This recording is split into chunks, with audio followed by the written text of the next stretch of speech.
최근에 세상을 떠들썩하게 만들고 있는 강남의 클럽 이야기를 듣고 있습니다. 이 이야기는 참 다른 세상 이야기 같은데, 그런데 어떻게 보면 우리가 살아가고 있는 이 세상의 모습을 대표적으로 보여주고 있는 그러한 모습 같기도 합니다. 그 강남 클럽에 들어가기 위해서는 남자는 돈, 또 여자는 외모, 그것이 필수라고 합니다. 저 같은 사람은 문 앞에서 저지당합니다. 거기에 하루에 먹는 그 술 메뉴로서, 방송직 볼륨 조금만 높여주시겠어요? 하루에 먹는 술 메뉴로서 만수르 세트라는 게 있다고 그래요. 그 만수르 세트는 그 세트 하나가 1억 원이라고 그럽니다. 근데 그것을 현찰로 사서 먹는 VVIP들이 있다고 해요. 그리고 이제 성수기 때에 거기에 서빙하는 사람들이 300~400명이 되는데, 자기의 고정 테이블이 있는 게 아니라 매일마다 서로가 제비뽑기해서 가장 좋은 테이블부터 해서 서로를 이렇게 제비뽑기가 아니라 서로가 뭐라고 그런가요? 이렇게 이 경매를 해가지고 테이블을 구하는데, 성수기 주말 때에는 테이블 하나에 하루에 좌석 테이블 가격이 2억 5천만 원이라고 그럽니다. 네, 그 돈을 내고 거기에서 누리고 즐기는 사람이 있고, 또 그들의 즐거움을 돕기 위해서 수많은 사람들이 섬기고 있는 것, 그것이 강남 클럽의 모습이라는 것이죠. 가진 자들은 내가 세상 꼭대기에 있다라는 것을 피부로 느낄 수 있는 것, 또 가지지 못한 자들은 그들을 부러워하면서 그들이 던져주는 그 돈을 통해서 언젠가 나도 저 자리에 올라갈 꿈을 꾸고 있는 것, 철저하게 계급화되어져 있고 사람을 가진 것으로 차별하는 강남 클럽 이야기. 근데 이것이 사실은 오늘 우리가 살아가는 차별하는 세상의 모습이죠. 세상은 우리가 가지고 있는 외모나 학벌이나 또 재산이나 입고 있는 옷이나 타고 다니는 차를 가지고 차별하여 대화하는 그러한 세상입니다. 가진 자들은 존경받고 인정받고, 못 가진 자들은 무시받고 괄시받기 때문에 사람들은 이를 악물고 성공하고 출세하려고 하는 것이죠. 사람 대접받고 싶어서, 무시당하기 싫어서. 그렇게 세상 속에 치이고 상처 있고, 또 때로는 세상에서 가진 것을 잃어버린 사람들이 쉼과 안식을 찾기 위해서 교회를 찾아옵니다. 그런데 이 교회에 왔는데 교회가 세상보다 더 세상 같은 모습을 할 때가 있다라는 것이죠. 교회도 여전히 차별하는 곳, 교회도 있는 사람이 다니는 곳이구나. 교회 다니려고 해도 뭔가 우리가 가지고 있어야지 교회 다니는 것이지, 빈털털이나 아무것도 없는 사람은 교회도 나갈 수가 없구나. 그렇게 절망을 느끼게 하는 것이 바로 오늘날의 교회가 될 수 있다라는 것입니다. 교회는 세상이 줄 수 없는 것을 줄 수 있는 대안 공동체로 하나님이 세우셨는데, 세상보다 더 세상 같은 성도와 교회들을 만나게 될 수 있다라는 것이죠. 우리가 야고보서를 계속 다루고 있는데요, 1장의 핵심은 영적 성숙이죠. 신앙생활하면서 끊임없이 영적으로 성숙해야 되는데, 성숙하는 사람과 성숙하지 않는 사람, 그것을 가르는 중요한 두 가지 주제, 하나는 시험, 이 시험을 어떻게 극복하는가의 문제이고, 두 번째는 말씀, 그 말씀을 어떻게 듣고 어떻게 행하는가, 그 문제가 신앙 성숙을 판가름한다. 그러면서 이제 야고보는 이 성숙이 되지 않는 문제는 참된 믿음이 없는 문제이고, 참된 경건이 없는 문제이고 아는 것과 행하는 것이 하나 되지 못한 문제라고 이야기하면서 지난 시간에 진짜 경건을 스스로 경건하다고 생각하는 너희들의 믿음의 수준과 경건의 수준을 판단할 수 있도록 세 가지를 26절, 27절에서 이야기한 거잖아요. 혀를 제갈 먹이는 것, 그리고 환난 중에 있는 어려운 사람들을 어떻게 대하는가, 그리고 세 번째는 자기를 지켜 세속에 물들지 않는 것. 그러면서 특별히 오늘 이제 야고보가 2장부터 다루는 주제는 차별에 대한 주제입니다. 이 차별이라는 것은 단순한 주제가 아니라 어떻게 보면 우리의 신앙을 제대로 점검할 수 있는 가장 중요한 주제거든요. 왜냐 그러면요, 아무리 경건하고 믿음이 있다고 하지만 그 사람의 믿음은 사람을 대하는 자세에서 가장 정확하게 드러나고 있다는 것이죠. 교회 안에서 경건하다고 생각하는 사람들, 하나님과 가깝다고 생각하는 사람들, 그들이 예배 드리는 모습, 그들이 봉사하는 모습, 그곳에 있어서 신앙의 진짜가 드러날 수도 있지만 그것보다 더 정확하게 드러나는 것은 그들이 사람을 어떻게 대하는가, 특별히 그들보다 약한 자를 어떻게 대하는가, 이거 보면 정확한 그들의 신앙의 수준이 드러난다는 것입니다. 그래서 야고보는 너희들 정말 신앙이 있고 경건하다고 생각해? 너희들이 그리고 너희 교회가 어떻게 사람을 대하는지 그것부터 유심히 보면 너희들의 믿음이 진짜인지 아닌지 다 알 수 있다라고 이야기하는 것이죠. 그러면서 1절부터 4절까지 하나의 상황을 설정하면서 우리에게서 우리 안에서 일어날 수 있는 차별의 상황들을 보여주면서 너희들에게는 이런 것이 없는가 점검하라고 우리를 돌아보게 합니다. 그리고 5절부터 7절까지는 이 차별의 문제가 얼마나 심각한 문제인지, 단순하게 우리의 인격의 문제나 행함의 문제가 아니라 이것은 생각보다 본질적이고 성도와 교회의 생가사를 가늠할 수 있는 매우 중요한 문제라는 것을 5절부터 7절까지 차별하지 않아야 되는 이유를 설명하면서 야고보가 우리에게 제대로 깨닫도록 도움을 주고 있는 것이죠. 한번 살펴봅시다. 1절에 형제들아 그렇게 권면을 시작합니다. 차별의 문제를 다룰 때에 우리 모두가 가져야 될 정체성은 세상의 정체성이 아니라 예수 안에 부여받은 형제들이라는 그 정체성을 가지고 이 문제를 다루기 시작해야 된다는 거예요. 그러면서 조금 건너뛰어서 2절부터 야고보는 하나의 상황을 설정합니다. 해당에 예배 드리러 들어온 두 부류에 대조되는 사람을 보여줍니다. 당시 초대교회 성도들은요, 주중에는 가정교회 속에서 예배를 드렸지만요, 초대교회 초창기에는 유대교와의 큰 갈등이 없었기 때문에 안식일에는 회당에서 함께 예배를 드렸습니다. 회당에 두 부류의 사람이 들어옵니다. 한 부류의 사람은 손에 금가락지를 끼고 아름다운 옷을 입은 사람입니다. 요즘 같으면 금가락지를 끼고 아름다운 옷을 입었으면 여자분이겠죠. 근데 그 당시에는 꼭 여자라고 생각할 필요가 없습니다. 오히려 남자일 가능성이 많은 것이죠. 이 금가락지는 부의 상징일 뿐만 아니라 자신의 신분의 상징입니다. ROTC 출신들은 보니까 다 ROTC 반지를 끼고 다니더라고요. 그건 단순하게 그 반지 자체가 돈이 많다라는 그게 아니라 내 신분이 무엇인가를 설명해 주는 것이죠.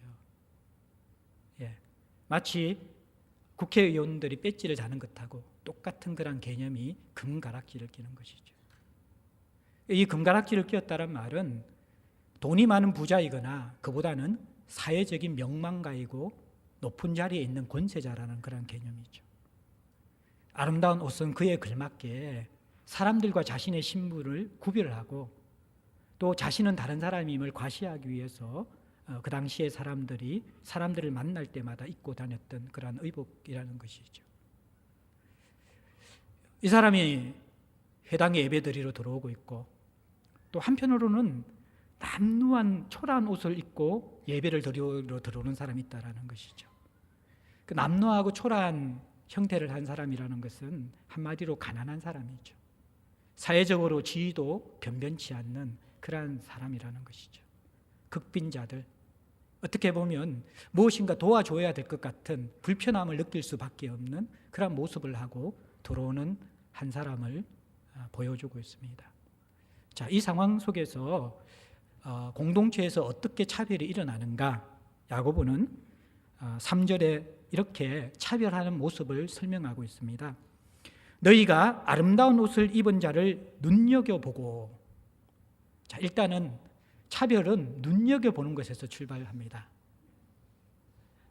사실은 이 눈여겨본다라는 것은 원어적으로 주의를 기울여 그 사람을 자세히 관찰하고 필요를 돕기 위한 태도가 바로 눈여겨본다라는 것이거든요.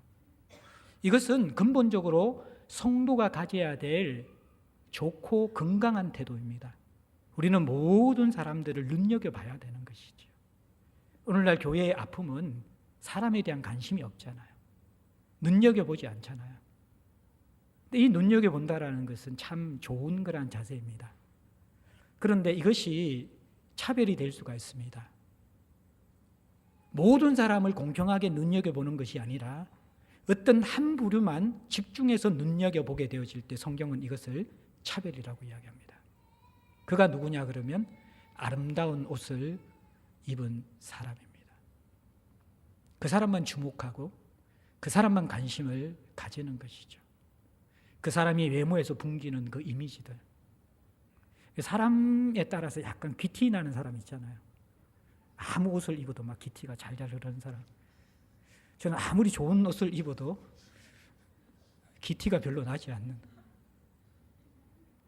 예수님이 연한 승 같고 보기에 초라했잖아요. 예수님을 닮아가려고 외형적으로. 어쨌든 그런 사람은 눈이 한번 들어가게 되어져 있어요. 그런데 그 수준에서 지나서 지속적으로 그 사람에게는 집중하고 있는 눈여겨보는 태도가 차별의 첫 번째 모습이고요. 그 다음 조금 더 나가서 이 사람이 어떻게 하냐 그러면요. 3절에 보면 말하되, 눈여겨보면서 말하되 여기 좋은 자리에 앉으소서 그렇게 이야기해요. 이 좋은 자리라는 것은 유대인들의 회당에는요 최찬이라는 특별석이 있었습니다. 최찬이라는. 그것은 랍비들이나 아주 사회에서 존경받는 명망가가 예배를 드리러 올 때 그 자리를 비워놓고 앉게 하는 자리입니다. 그런데 예배 안내자인지 아니면 그 교회의 지도자급인지 모르지만 부자를 눈여겨보고 그 최찬에 앉히는 모습, 이것이 차별이라고 이야기합니다. 부자는 세상에서도 사람들보다 더 존경받고 귀한 대접을 받는 사람인데 교회 안에서 들어왔는데도 존경받고 귀한 대접을 받도록 하는 것이죠. 이게 차별이라고 이야기합니다. 그러면서 이제 남루한 자, 남루한 옷을 입은 사람에게는 어떻게 합니까? 3절에는 그 사람을 가난한 자라고 이야기합니다. 너는 거기 서 있든지 내 발등상 아래에 앉으라. 무슨 말이냐 그러면 야, 너 거기 서 있으라는 그 말은 가까이 오지 말고 멀찍이 떨어져 있으라는 것입니다. 조금 더 원어적인 의미를 담는다면 눈에 보이지 않는 곳으로 가라는 것입니다. 불편하다는 거예요. 자꾸 보고 있으면. 신경 쓰이고 거슬리고 불편하니까 나뿐만 아니라 예배 드리러 오는 사람도 당신의 모습을 보면 괜히 마음이 불편하니까 좀 저쪽에 멀리 떨어져 있으라는 것입니다. 그리고 나서 너가 정말 우리와 함께 예배 드리고 싶으면 같은 신분과 같은 위치로 예배 드리지 말고 내 발판 밑에 앉아라는 것입니다. 무시하고 갈취하는 것이죠. 귀찮게 여기고 무시하는 것. 이게 이제 야고보가 설정하고 있는 차별하는 공동체의 모습입니다. 네, 오늘날 교회에서 어떻게 보면 이 모습 그대로 차별하는 교회가 혹시 있을지 모르겠어요. 근데 대부분은 교묘하게 차별할 수 있는 것이죠. 우리 안에 사람들을 잘 나누는 그런 습관들이 있습니다.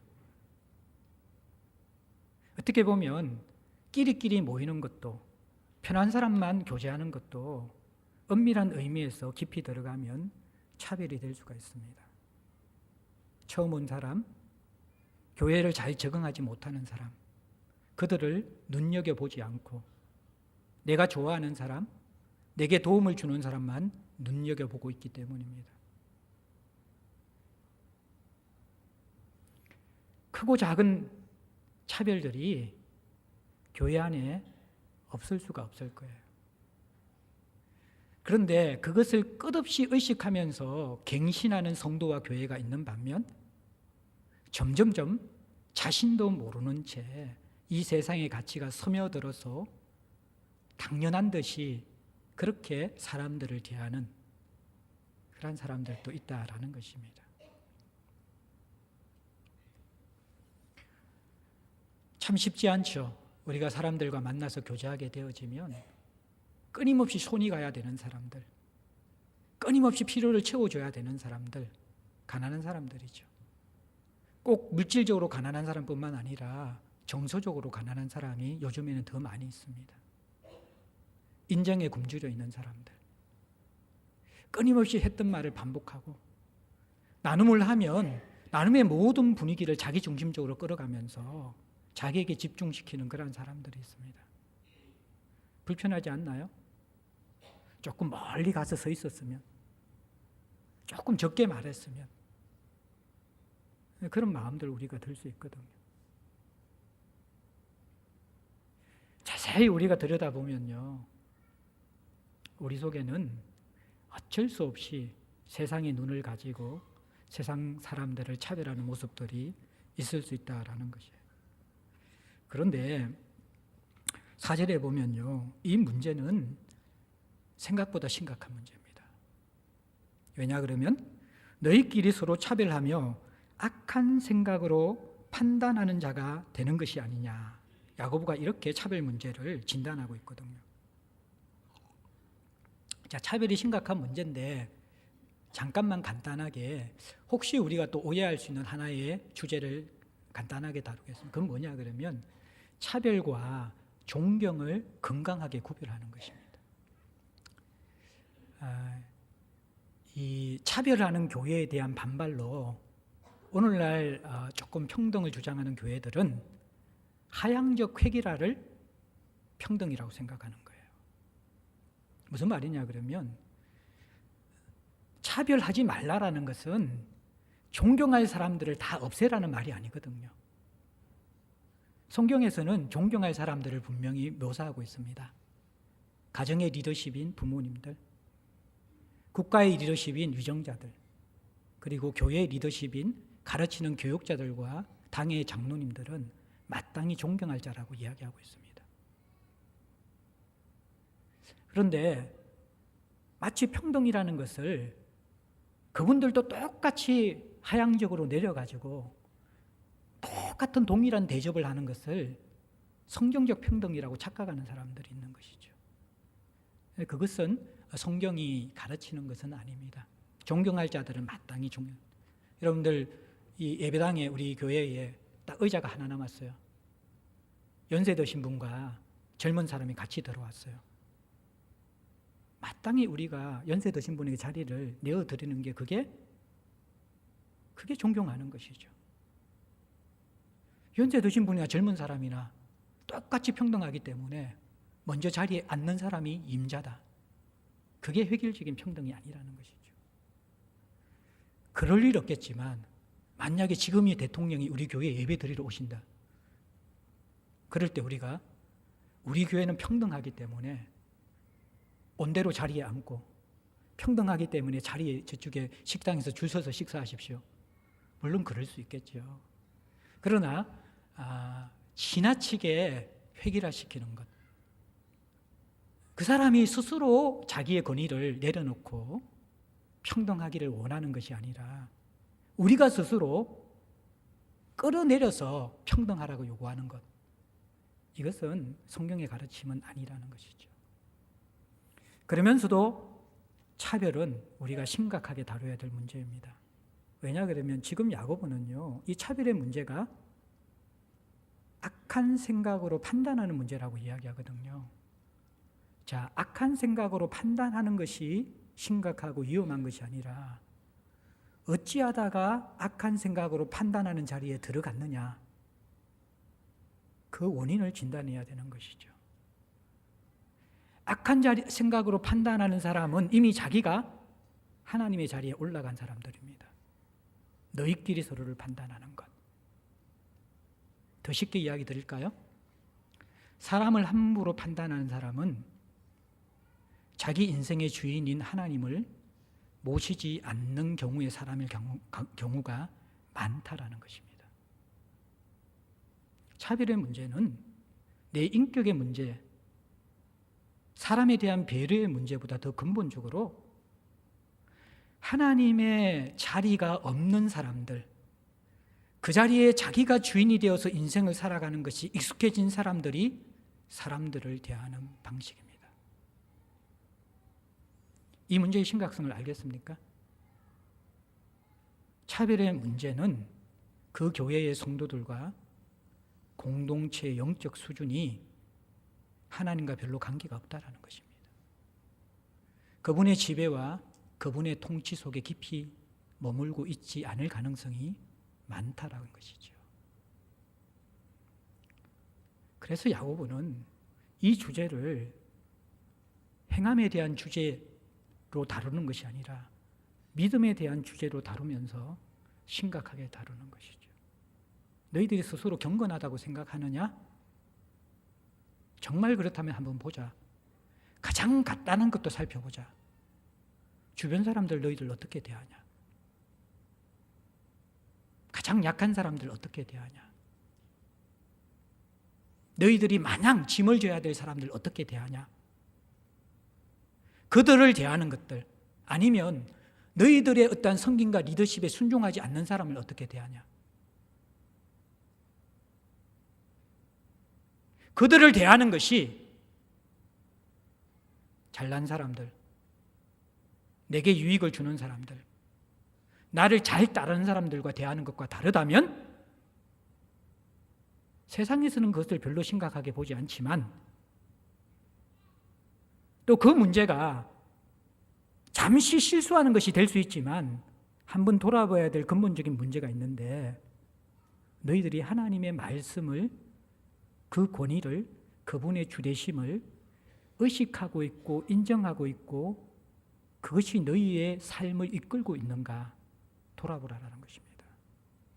분명히 이것은 너희끼리 악한 생각으로 판단하는 하나님을 내어 쫓은 성도와 교회의 모습이라고 야고보는 고발하고 있는 것이죠. 그러면서 5절부터 7절까지의 야고보는 이제 이 문제가 왜 심각한지, 왜 차별이 일어나는지에 대해서 성경적으로 조금 더 깊이 다루기 시작합니다.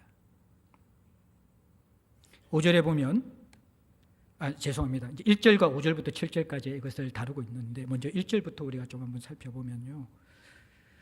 내 형제들아, 영광의 주 우리 주 예수 그리스도에 대한 믿음을 너희가 가졌으니 사람을 차별하여 대하지 말라. 야고보는 이 차별의 문제를 풀어가면서 믿음을 가졌으면 차별하지 말아라, 그렇게 논리를 전개합니다.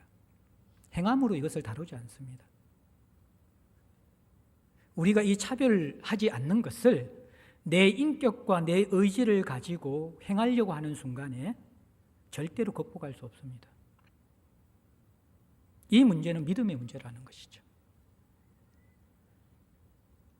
너희들이 믿음을 가졌으면 차별의 문제를 극복할 수 있고, 너희들의 믿음이 거짓된 것이거나 헛된 것이면 차별은 너희들이 극복할 문제가 아니다, 극복할 수 있는 문제가 아니다. 이게 야고보의 진단이라는 것입니다. 왜 어떤 믿음이 차별을 극복하게 하는가? 우리 주 예수 그리스도를 믿는 믿음이 있으면 차별을 극복한다라는 것입니다. 이거는 제가 5절에 하나님의 일하심에 대해서, 그분의 성품에 대해 조금 더 다루겠지만, 예수께서 영광의 주가 되셨잖아요. 어떻게 되셨어요? 빌립보서에 보면 가장 낮은 자리에, 비천한 자리에 오셔가지고 가난한 자를 도우시면서 하나님이 높여주셔서 영광의 주가 되셨잖아요. 그리고 예수께서 찾으신 가난한 자가 누굽니까? 저와 여러분 아닙니까? 예수의 이 모습을 안다면 영광의 주이신 예수께서, 세상의 가장 높은 권세자이신 예수께서 스스로 가장 낮아지셔서 나와 같은 가난한 자를 찾으셔서 나를 살리시고 올리시고, 본인은 더 가난해지셔서 결국 죽으심으로 높아지신, 가난해짐으로 영광의 주가 되신 그 예수 그리스도의 삶의 방식과 구원의 방식을 안다고 한다면, 너희들이 구원받은 자로 삶의 방식을 그렇게 살 수 있느냐? 그 믿음이 있다면, 이 질문입니다.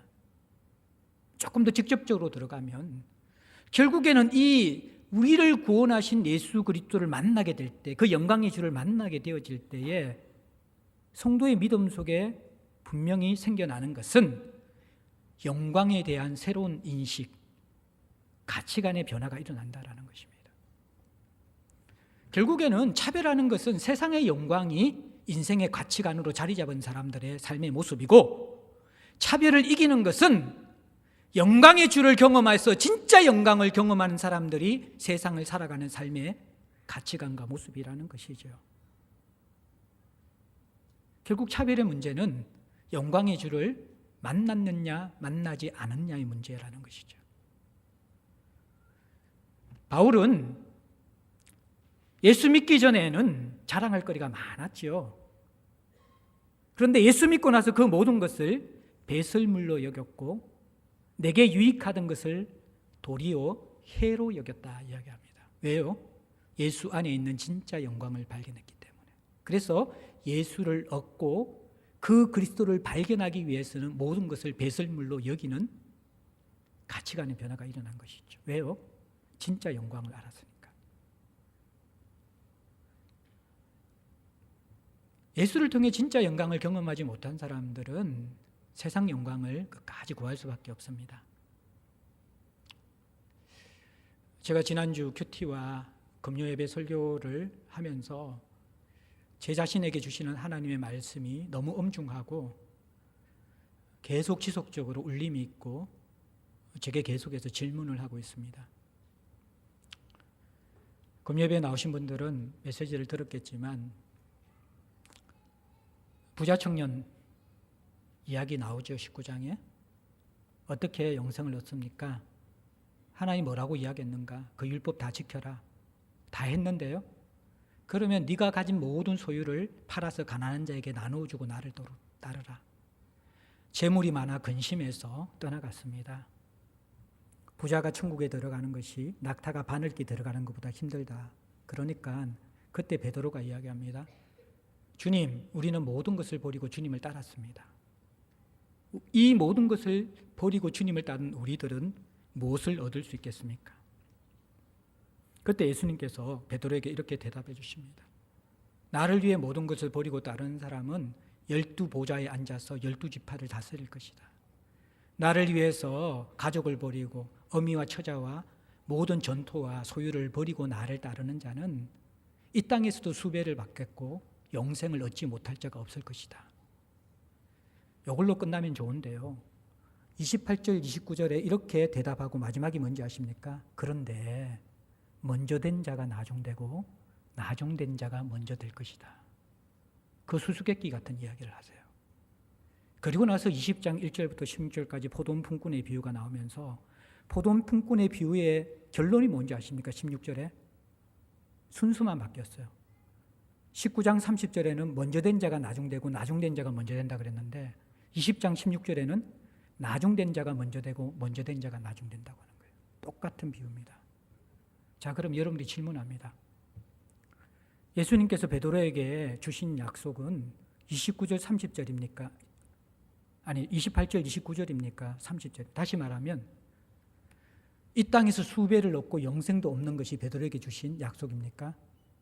아니면 30절에 먼저 된 자가 나중되고 나중된 자가 먼저 되는 그 메시지가 베드로에게 주는 메시지입니까? 어느 것이 베드로에게 주는 메시지입니까? 베드로에게 30절을 준 거예요. 그래서 포도원 품꾼의 비유가 나오는 것입니다. 무슨 말인지 아십니까?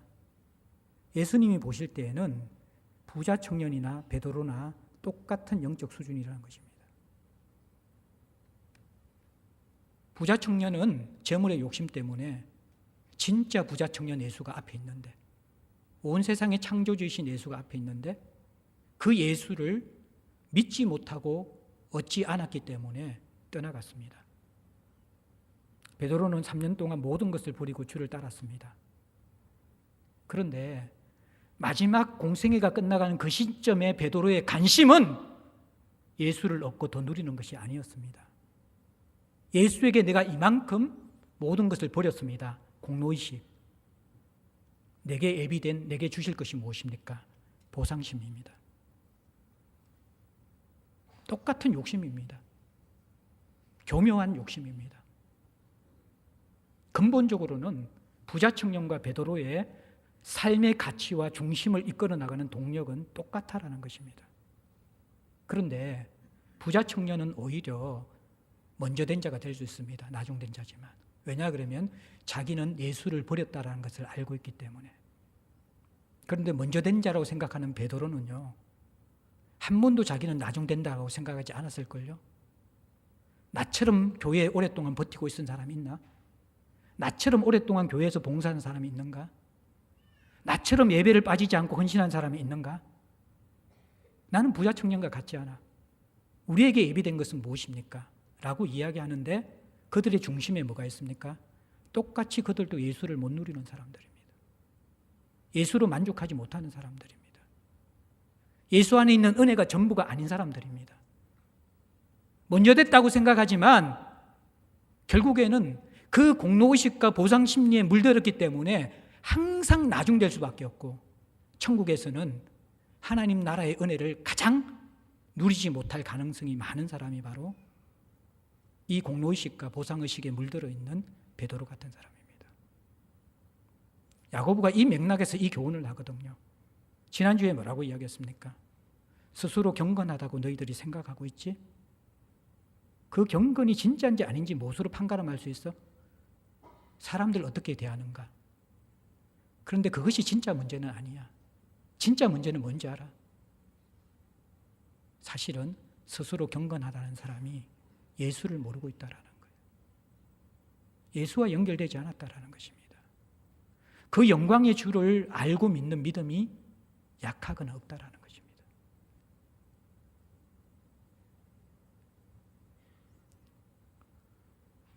이 부분이 점검되지 않으면요, 믿음 생활은 절대 할 수 없습니다. 세상을 이길 수가 없는 것이죠. 어제 제가 토요일은 혼자서 식사를 합니다. 대부분 다들 바쁘기도 하고 저 혼자 이제 식사를 하는데, 우리 바울 지체들이 교리 공부를 하고 와서 식당에서 뭘 만들고 있더라고요. 다행히 제가 그걸 보게 되었어요. 그래서 밥 같이 먹자 그래서 같이 먹었습니다.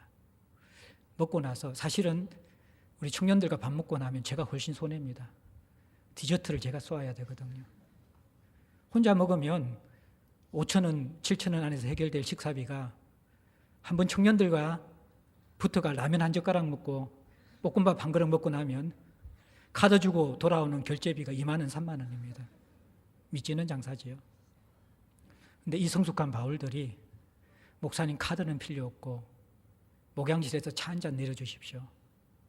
그래서 이제 제가 우리 두 형제를 데리고 목양실에 들어와서 토요일 늦은 시간이지만 2시간 넘게 대화를 했습니다.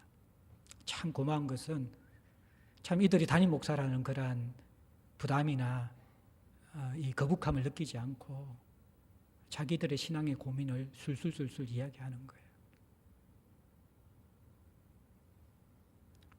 교리 공부를 하고 있는데 오랫동안 했는데도 왜 이렇게 무력한지 모르겠습니다.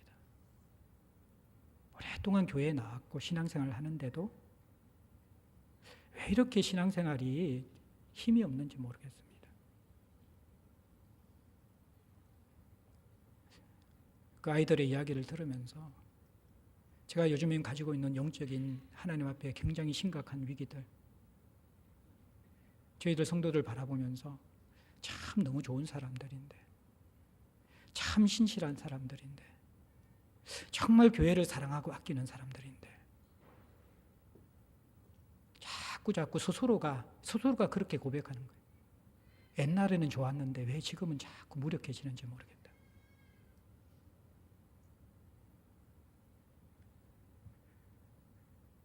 그 친구들과 2시간이 넘게 쭉 이야기하면서 방금 들었던 이 이야기를 했습니다. 우리의 가치가 바뀌어지지 않는 상황에서는 절대로 신앙의 회복은 없다. 어떻게 보면 우리가 베드로처럼 살고 있는 것이죠. 세상 사람처럼 쾌락에 물들지 않고 돈을 보란듯이 표신하게 쫓지도 않고 예배드리고 교회에 머물러 있고 봉사하고 있는데, 그러면 우리가 세상 사람보다 낫든지 아니면 세상 사람 정도는 살아가야 되는데 내 꼬라지를 보면 생기도 세상 사람보다 없지, 누리는 것보다 세상 사람도 없지. 어떻게 보면 세상도 짐이고 교회도 짐이고 복음도 짐이고, 근데 착해가지고 그것을 떨쳐버리지도 못하고.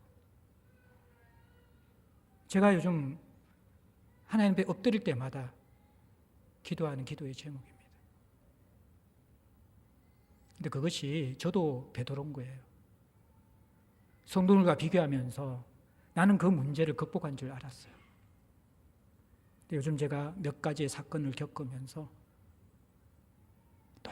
똑같은 제가 베드로라는 것을 알게 되었어요. 은혜 없으면 못 이기는 거죠. 사실 어떻게 보면 솔직히 이야기하면 비슷한 짐이겠지만 제가 가지고 있는 교회와 영적 상태에 대한 중압감, 그 이상으로 가지고 계신 분들이 그렇게 많지 않을 거예요. 제가 생각만 조금 다르게 하면 충분히 베드로가 될 수 있는 사람이에요. 주를 위해 모든 것을 다 버렸는데 제게 주어진 것이 무엇입니까? 근데 요즘 이 세대가 목회자를 존경합니까? 전적으로 지지합니까?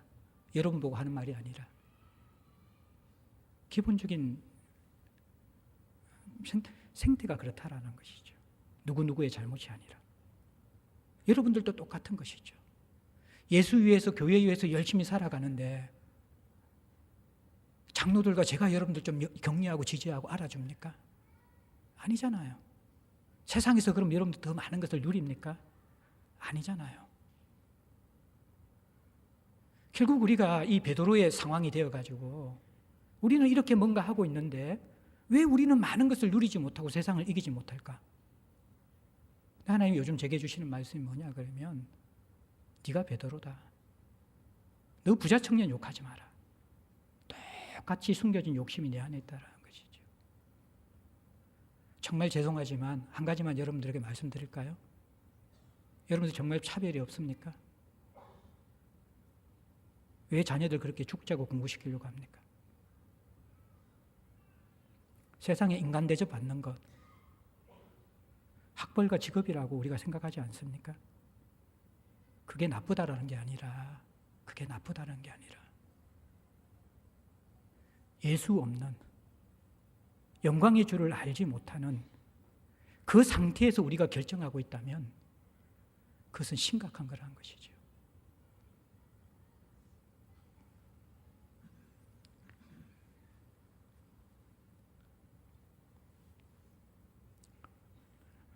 요즘 저는 기도하고 있습니다. 하나님, 은혜 없으면 정말 안 되고 영광의 주를 아는 그 생명이 없으면 참 이게 세상보다 더 세상 같아질 수 있는 그게 우리입니다. 예. 그분의 은혜가 녹여야지. 그분의 사랑이 우리를 덮여야지요. 우리 안에 차별도 녹아지고 비교의식도 녹아지고 미움도 녹아지고 책임전가도 녹아지고 그냥 그분의 은혜에 사로잡혀서 예수 없으면 살 수 없다라는 그 가난한 마음을 유지하고 있어야지만이 신앙생활은 그런 의미에서 저절로 되는 것이죠. 우리가 지금 가장 시급하게 회복해야 될 것들, 저는 이 야고보가 이야기한 1절이 핵심이라고 생각합니다. 영광의 주 예수 그리스도를 아는 믿음을 너희들이 가졌으면 사람을 차별하여 대하지 말라. 이 뒤에는요, 모든 우리의 세상 가치와 신앙의 장애물들이 다 들어갈 수 있습니다. 그리고 야고보는 이제 간략하게 이야기하면요, 하나님이 우리를 그렇게 대하시지 않았다라는 거예요. 하나님은 모든 사람을 공평하게 대하시지만 가난한 자들을 더 극진하게 대하셨죠. 그리고 그들에게 믿음으로 부유하게 하시고 나라를 사랑하는 자들에게 나라를 상속하게 하셨다. 여기에서는 저는 두 가지로 이게 생각되어지더라고요. 하나는 뭐냐 그러면 하나님은 사실 동일하게 대 모든 사람을 사랑하시는데 아까 말씀드린 것처럼 차별이 아닌 진짜 존경과 사랑이 있는 것처럼 차별이 아닌 어떻게 보면 편애적인 사랑이 그것이 차별이 아닐 수 있다는 것입니다. 무슨 말이냐 그러면 똑같이 부모가 한 아이는 여러 가지 약함이 많고 장애가 많은 아이고 한 아이는 잘하고 뭐든지 인정받고 좋은 아이 같으면 부모가 이 아이들 똑같이 대하는 게 평등입니까? 아니잖아요. 잘하고 좋은 아이도 사랑하죠. 그러나 약하고 아픈 아이는 더 사랑하죠. 그게 부모 마음 아닙니까? 하나님이 그러시다라는 거예요. 그게 평등이라는 거예요. 그게 사랑이라는 거예요. 그리고 또 하나, 부자와 가난한 사람들 똑같이 대하고 사랑해도요, 가난한 자는 그 부르심에 응답하면서 믿음에 부유하게 되는 것이죠. 예수 아니면 없기 때문에 예수 붙잡고 예수를 만나고 예수를 알게 되어지고 예수 아니면 세상에 소망이 없기 때문에 그 나라의 상속자가 되는 거예요. 근데 부자의 영성은요, 신앙에 유익한 것보다 해가 되는 게 더 많습니다. 죄송하지만 교회사 속에서 소득이 높아지고 부유해지면서 믿음이 더 건강해진 성도와 교회는 눈 닫고 찾아봐도 없습니다. 물론 개인적으로는 그런 사람이 있겠지만 일반적으로 그렇다는 것입니다. 왠지 아십니까? 부는 어려울 때 하나님 대신에 다른 것을 선택하도록 우리를 이끕니다. 여러분들이 하나님을 선택할 때는요, 돈이 해결해 주지 못하는 상황에 봉착할 때만이 하나님 앞에 나옵니다. 그런데 세상에서 돈이 해결해 주지 못하는 상황은 굉장히 극소수의 상황입니다. 그만큼 돈은 이 세상에 많은 것들을 누릴 수 있고 해결할 수 있는 능력이 있는 것이죠. 정말 인생이 파산되기 전에는요, 돈으로 해결할 수 없는 인생의 근본적인 문제가 생기기 전에는요, 부를 가진 사람은요, 이미 그것이 안정감이고 그것이 해결책이고 그것이 자신의 만족이 되는 것입니다. 하나님은 똑같이 사랑하셔도 결과가 그렇게 된다라는 거예요. 사실 똑같이 사랑이라는 게 50% 사랑하는 것이 아니라는 것이죠. 하나님은 건강하고 좋은 사람 100% 사랑하십니다. 그런데 약하고 아픈 사람은 200% 사랑하십니다. 그게 평등이고 그게 하나님 사랑입니다. 이게 하나님의 속성이고 하나님이 우리를 이렇게 다루셨는데 너희들 사람 차별할래? 너 하나님 제대로 만난 거 맞느냐? 야고보가 이야기하는 거예요. 마지막으로 그러면 부자들은 너희들 도대체 어떻게 됐는데 잘 생각해봐라. 그 부자가 되고 부를 가지는 것이 너희들에게도 해롭고 영적으로도 해로운 것인 걸 인생 경험을 통해서 다 알지 않느냐. 그 야고보가 마지막에 이야기하는 거예요. 6절에 너희는 도리어 가난한 자를 업신여겼고 부자는 너희를 억압하고 오히려 이 부자는 너희를 억압하고 법정으로 끌고 가고 그 아름다운 이름이 너희들이 믿고 있는 예수 그리스도를 비방하고 모욕하지 않느냐. 그런데 왜 부자에게 잘 보려고 하고 부를 그렇게 갈망하고 있느냐. 당시 배경은요, 이게 식민지에 있었기 때문에 가진 자들은 더 많이 가지고 없는 자들은 더 없는 시대였습니다. 그러니까 끊임없는 재산 분쟁이 일어났습니다. 하나는 이 부자들이 제대로 이 가난한 자의 임금을 주지 않을 때 분쟁이 일어나서 법정에 가요. 근데 누가 승리하겠어요? 부자가 승리합니다. 또 하나는 고리대금으로 구워주고 나서 가난한 자가 못 갚잖아요. 그러면 질질 끌고 가서 받아냅니다. 사채업자처럼. 그게 부자들이 압제하고 법정으로 끌고 가는 모습입니다. 그러면서 더 모독을 주는 것은 너희들은 그리스도인이고 그리스도를 따른다고 하면서 왜 이렇게 이자를 갚지 않느냐. 신앙적인 그 이유를 가지고 그리스도인을 더 핑계했다라는 것이, 핍박했다라는 것입니다. 자, 여기서 야고보가 이야기하고 싶은 것은 뭐냐 그러면 현실적으로 부자들이 너희들에게 도움을 주더냐. 너희들을 이용할 때가 더 많지. 그리고 두 번째, 너희들이 정말 좋아하고 얻고 싶은 그 부는 너희들도 이런 모양으로 만들 것이라는 거예요. 그 부를 가지는 순간 너희들도 사람들을 억압하고 싶은 욕망이 될 거라는 거예요. 예. 자기가 힘이 있기 때문에 절대로 양보하지 않고 더 얻고 싶은 그런 욕심을 가지도록 만들 것이라는 거예요.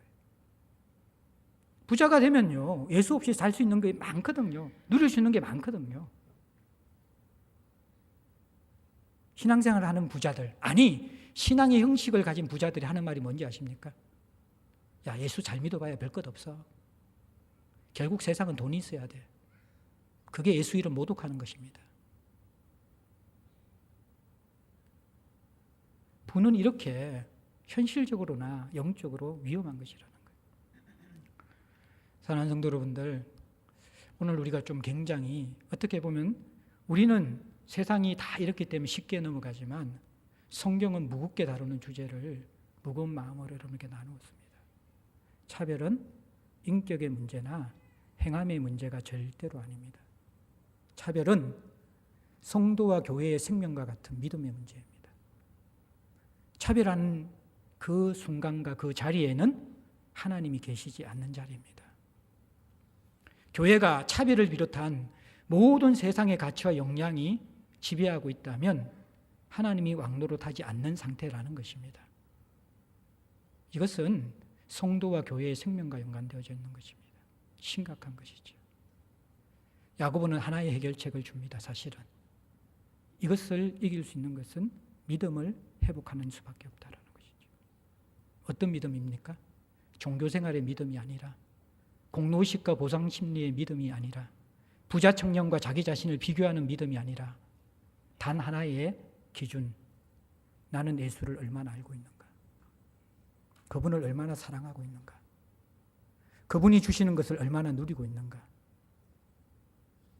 그것이 여러분들의 신앙의 시금석이라는 것이죠.